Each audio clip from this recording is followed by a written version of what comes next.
I'm Kristi Payne. I've reached a goal that I set 8 years ago to finally own a wine shop in Roslyn, Washington. And my next phase is going to be adding a by the glass program soon. I've got the paperwork, I just need to fill it out and jump through those hoops. And I had the great opportunity to work with Amy Mumma for several years in the wine program in Ellensburg, so I feel like I'm well educated and I can give my customers the answers they need, or look them up if I don't know. Yeah. We don't know everything. No, we don't. It's a constant learning that the wine industry is. That's kind of the cool thing about it, though. It's an adventure in every bottle. Right. And every vintage is different, and that's what keeps me really interested. And you're in the Northwest, and you don't have to look very far to see that it seems like a fair amount of your shop is Northwest wine. Predominantly Northwest, and then I also have wines from the rest of the world, and I'm adding beer now, microbrews mostly, and then some imports. And but my customer is basically someone passing through town. My best customer is the weekend local, I call them. They have cabins up the roads. They want Washington wines, so that's what I get them. They also want good value, though. That's the other thing. And you think Northwest offers that? Yeah, but it's not an easy search. I spend a lot of time researching good value wines that they want to afford. Not necessarily can or whatever, but everybody wants a bargain right now. So my 10 and under department is heavily shopped. And it's a mixture. There's international wines on that shelf as well as a lot of Washington wines. And you do some judging yourself. You judge at the Washington State Wine Competition. How does that factor into your background? Well, what do you mean exactly? Like, what does it do for me? Yeah. Well, it gives me a really good opportunity to taste a wide variety of Washington wines because, holy cow, what are there, 625 wineries or something like that in the state right now? There's no way I can hit them all.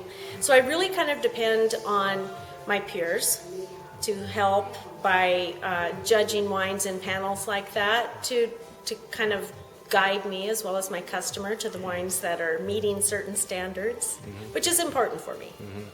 Now, Suncadia is a relative newcomer to the valley. What has that done to your business in that? I mean, was that another reason why you opened the shop here?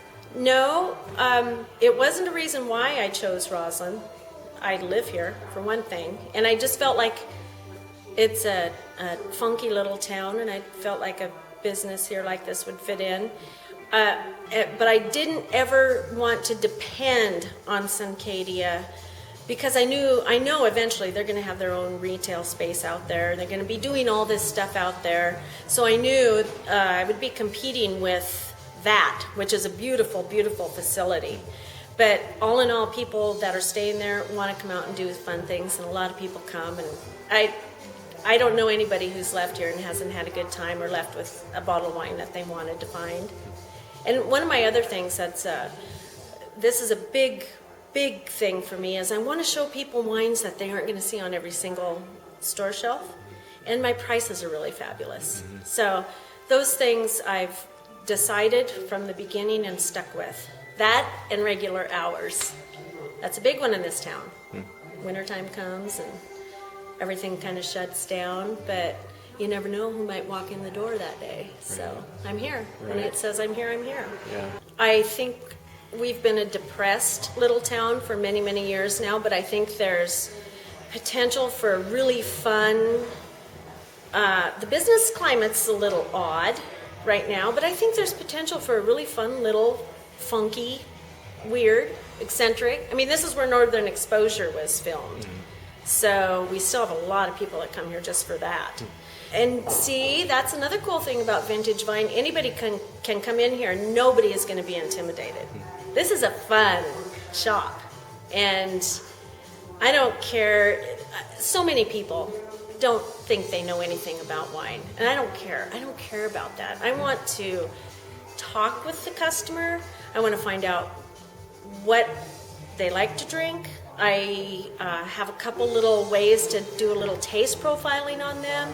I find something they'll like, and there they go. You know, they're growing with me as well. And some people who have decided they want to start drinking wine but don't really know where to start, it's really fun for me to guide them. I don't spout off a bunch of blah, blah, blah, wine, this and that, and I don't want to intimidate anybody. So, but if they want to ask questions, then I'm happy to talk about that too. Right. But mostly I'm user-friendly. Now, what inspired you to be a shop owner? Well, I loved wine. I started drinking wine probably 30 years ago.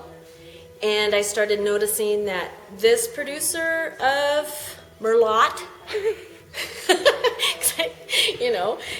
was different than this one. And I started getting really, really curious about what's going on here. Why? So my own personal interest just kept me really. And then all of a sudden, I had a plant nursery down the road. I was in my 6th year of that plant nursery, and I don't know what happened, but one day I just decided I want a wine shop. I was still drinking wine. I was pretty sure that was a missing link in the business climate of the Upper County. And then it also about the same time hit me. I don't know anything about wine. So, but then it was like a day later, I saw an ad in the local paper that there was a wine class down at Central. So I was like, okay, I'll do that. And it just went from there. But I knew, when I took that wine class, I knew I wanted a wine shop and eventually a retail shop with a wine bar attached. So here I am in this spot, full kitchen, ready to rock. Now I just have to let it happen.